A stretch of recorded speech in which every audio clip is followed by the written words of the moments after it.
welcome to Life Stories. Have you ever wondered how much one moment can change everything?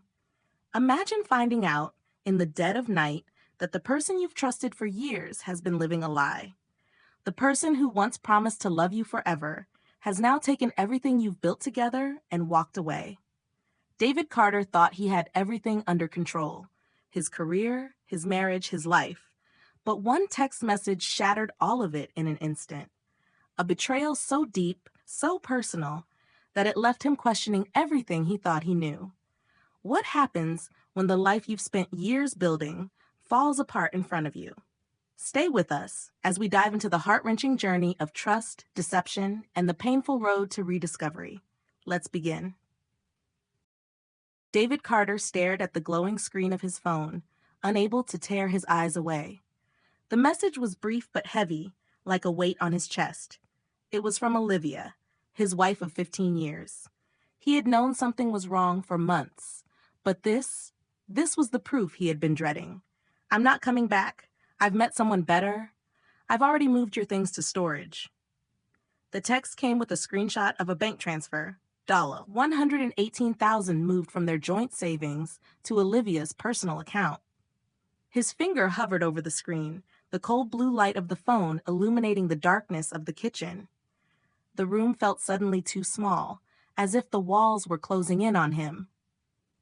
David had spent years in the meticulous world of forensic accounting, tracking down financial discrepancies, uncovering secrets hidden in ledgers. But nothing had prepared him for the crushing reality of his own life unraveling in front of him. The wife he had trusted, built a life with, had been living a lie, and the betrayal was now complete. He set the phone down slowly, his heart pounding in his chest. He finished the coffee in his cup, the bitter taste now a dull echo of the bitterness he felt inside.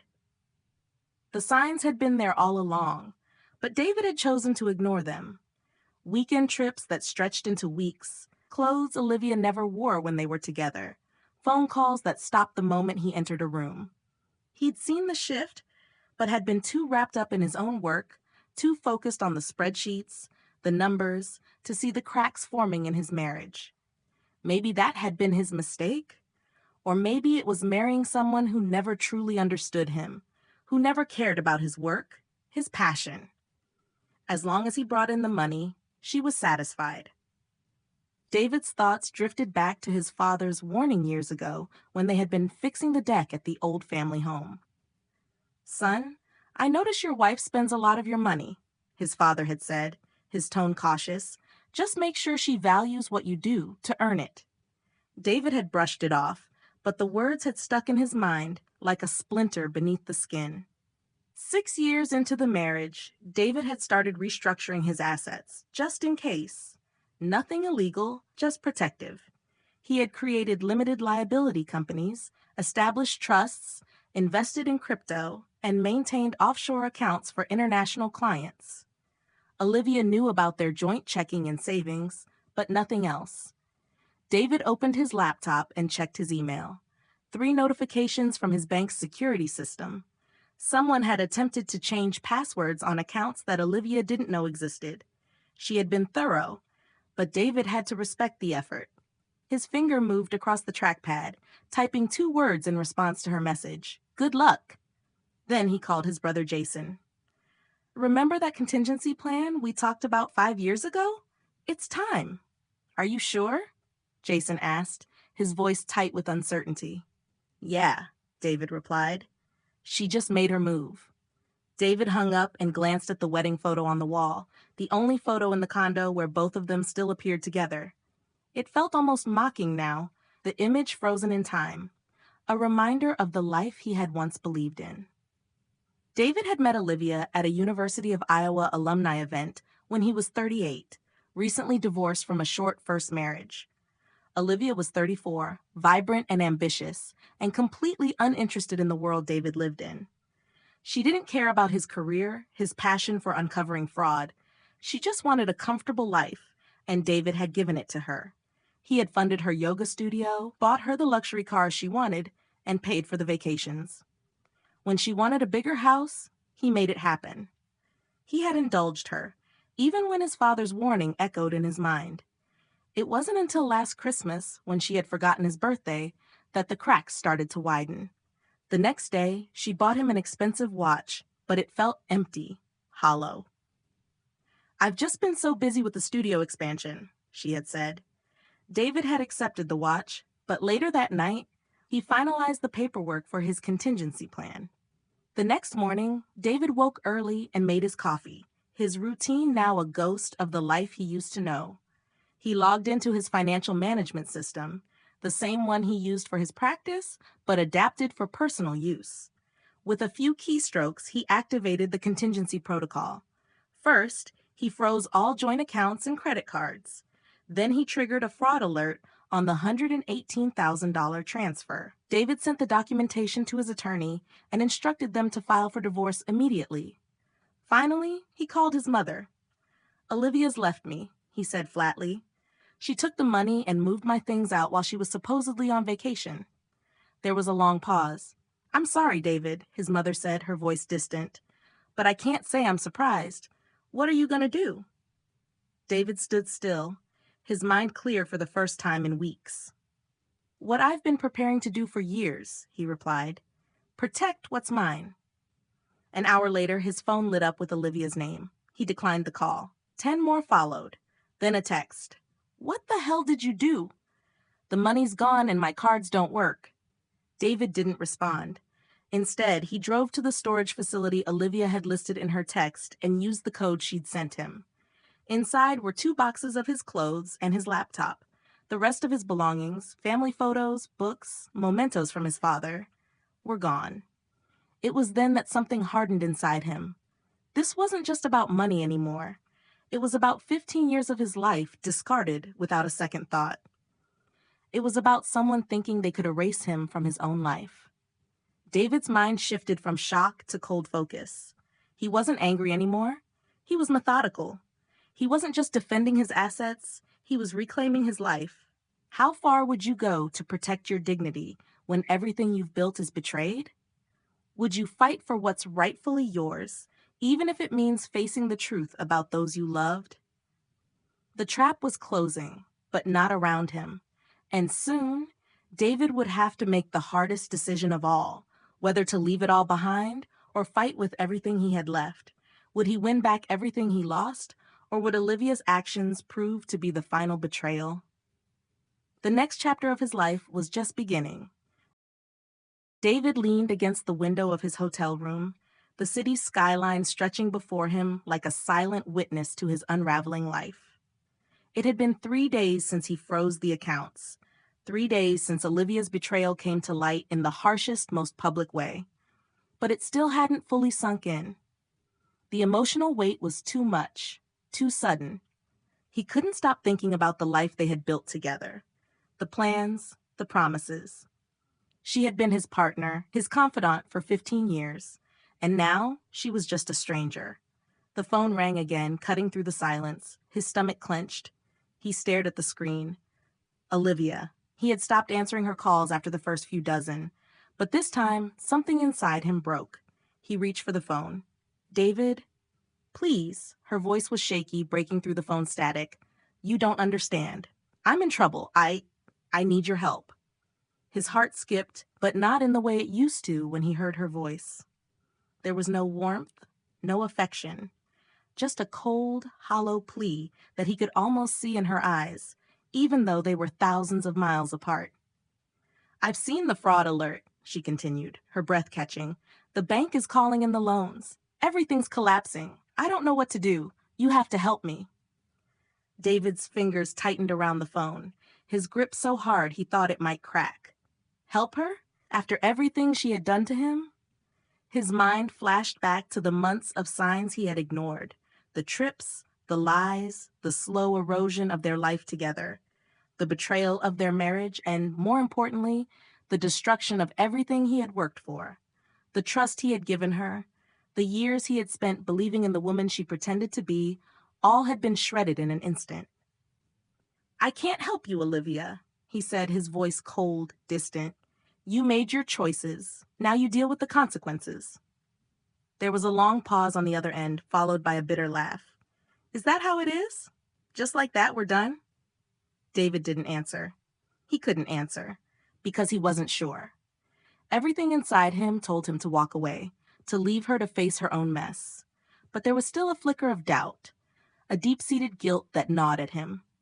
He had always taken care of her, always provided. And now, the idea of leaving her to drown in her own mistakes felt wrong. But it wasn't just about the money. It wasn't just about the bank accounts or the loans she had co-signed with his name. It was about something deeper, something David didn't want to confront, a truth he had buried for years, pushing it down until it no longer hurt. "David, I'm sorry," Olivia said, the vulnerability in her voice unmistakable. "I never meant for any of this to happen.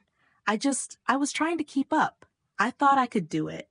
I thought we could have everything we ever wanted, but I've made so many mistakes." David closed his eyes, feeling the weight of her words pressing down on him. Was she being honest now? Or was this just another manipulation? Another plea for him to forgive her? He wanted to believe her, but something inside him screamed to walk away, to not fall for the act again. He could hear his father's voice in his head. "Son, make sure she values what you do to earn it." But it wasn't just about valuing money. It was about respect, trust, loyalty. And Olivia had none of that left. Not for him. Not for the life they had built. David took a deep breath. "You had everything, Olivia. You had my trust, my love, my future, and you threw it away for what? To chase a dream that wasn't even yours?" Her voice faltered. "It was never about the dream, David. It was about not being enough. Not feeling seen. Not feeling valued." David's heart twisted. The words were so familiar, so raw. He had heard them before, from others, from people who felt lost. But hearing them from Olivia, his Olivia struck him differently. She had always been strong, always been the one to push forward, and now she was telling him she had never felt seen? Never felt enough? Something inside David snapped. He felt an ache in his chest, the kind of pain that came from understanding, not just betrayal. He had spent years building his career, his life, his empire. And all along, he had been blind to the fact that the one person he had tried to protect the most had been drowning inside, too. The weight of it was too much. He closed his eyes, shaking his head, trying to push the thought away. But it wouldn't go. Was it too late to fix this? Was there any chance they could rebuild what they had lost? Or was this the end?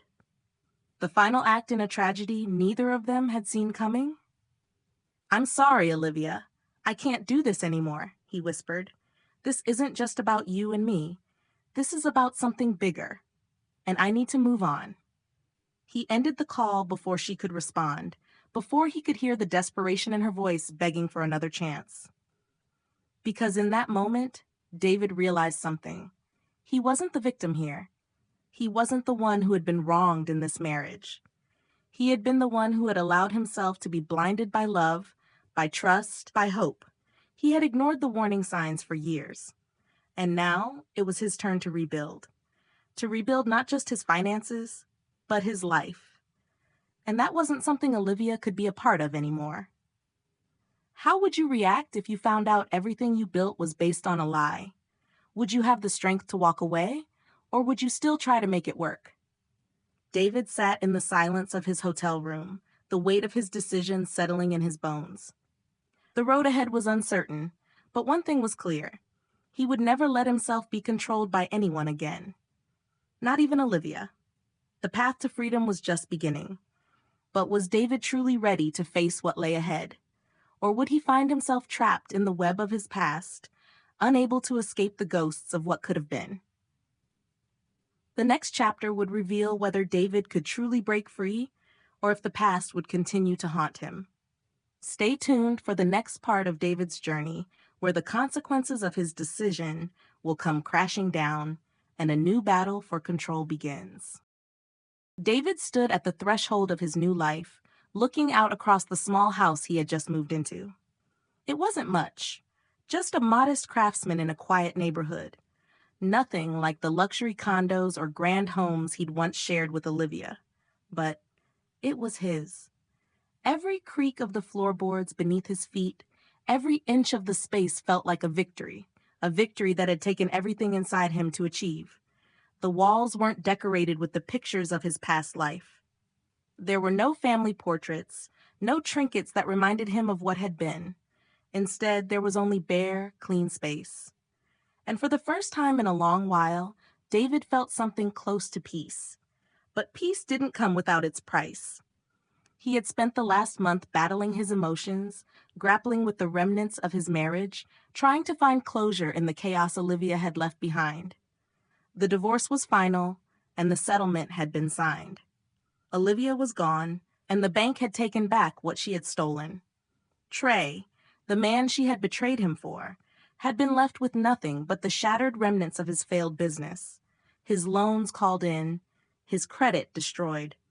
David had walked away with his dignity intact, but there was something deeper inside him that still ached, a hollow, empty space where love and trust used to be. He didn't know if he would ever be able to look at someone the same way again, or if he could ever love without the constant shadow of suspicion creeping in. The phone rang, shattering the silence of the room. David glanced at it. Olivia's name flashed on the screen. He hesitated. The last time they had spoken, he had been firm, resolute. He had told her it was over. But the truth was, David wasn't sure if it was ever truly over. Not for him, not for her, not for the life they had built together. He picked up the phone. "David, please, I need to talk to you." Olivia's voice came through, raw, trembling. "I know you've moved on, but I'm sorry. I never meant for any of this to happen. I was lost." David's stomach tightened, a familiar knot of emotion that he had thought he had buried deep. He took a slow breath, his fingers tightening around the phone. He wanted to say something, anything, but the words wouldn't come. The years of shared history, the moments that had once felt so intimate, so real, now felt like they belonged to someone else. "Olivia, I can't do this anymore," he said, the words coming out heavy, like stones sinking into the depths of an ocean. "I tried. I really did. But you broke something in me that I can't fix. I can't go back." There was a long silence on the other end of the line. He could almost hear her struggling to breathe, trying to find the right words. And then, finally, she spoke. "I know," she whispered. "I know. I don't deserve your forgiveness, but I need you to know I was never happy, David. I thought I could make everything work. But I was so lost in myself, in my ego, in my need to be something I wasn't. I didn't even recognize myself anymore." David's chest tightened. Her words were laced with a kind of sorrow he had never expected. It wasn't the manipulation he had feared, nor was it the defiance he had anticipated. It was raw, honest, real. "I wish I had been able to see that," he said quietly. "I wish I had seen the signs before it all came crashing down. But I can't fix you, Olivia, and I can't fix what we had." Another long silence stretched between them. David didn't know what to feel. The anger, the betrayal, the resentment, they had all faded into something else, something quieter, sadder. He didn't hate her anymore. He didn't even feel the bitterness he had once carried like a shield. "I'm sorry, David," Olivia said again, "for everything, for taking your trust, for taking you for granted. I didn't know what I had until it was gone." David closed his eyes, hearing the weight of her regret in her voice. He wanted to say something, anything to make this easier for her, to ease the pain she was obviously carrying, but all he could do was sigh. "I don't know if I'll ever forgive you, Olivia," he said, his voice a little rougher than he expected. "But I'm not the person I was when we first met, and you're not the person I thought you were. We're both different now." He hung up the phone without another word, sitting back in the chair, his mind racing. There was so much left unsaid, so many things he had wanted to hear from her. But what was the point now? They were both broken, and there was no healing what had been done. The phone rang again, but this time David didn't pick it up. He didn't need to. He knew what would come next, the apologies, the regrets, the pleas for a second chance. But he had already made his decision. His life was no longer hers to control. The person he had become was someone she couldn't reach, no matter how hard she tried. David stood up and walked to the window, staring out at the city that never seemed to sleep. It felt different now, like everything had shifted.